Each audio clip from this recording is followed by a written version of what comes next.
sait que le langage poétique est musical et qu'il y a souvent même une dominance de la musique sur le sens.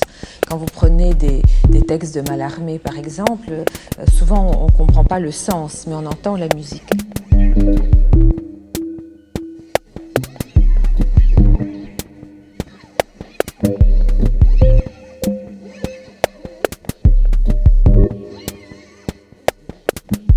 Donc cette dominance du musical m'a fait penser à une résurgence du pré-langage, de la musicalité des écholalies infantiles dans le langage poétique.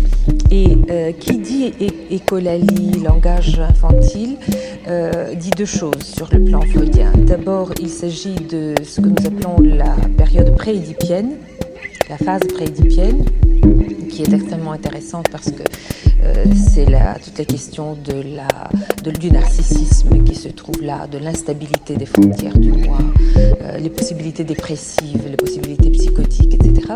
Et d'autre part, c'est une période où l'enfant est dépendant de la mère et donc il porte les traces de cette dépendance.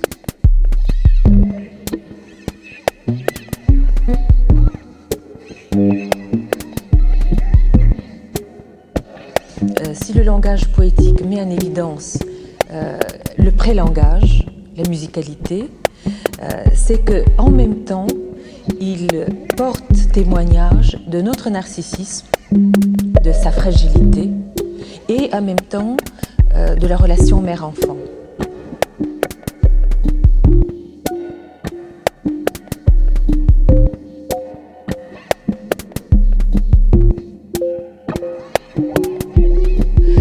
Sans nécessairement passer par l'homosexualité, ce qui peut arriver. Je pense par exemple à Joyce et à toute la fascination pour l'image féminine, le monologue de Molly bien entendu, mais aussi dans Finnegan's Wake, ce que je suis en train de souligner, ce côté vocal, ce côté chanté, ce côté baby talk du langage est repris dans les mots valises. Donc il y a toute une exploration dans laquelle se lance la littérature contemporaine qui tient compte de ces phases archaïques du langage, le préédipien et ses dépendances avec le maternel.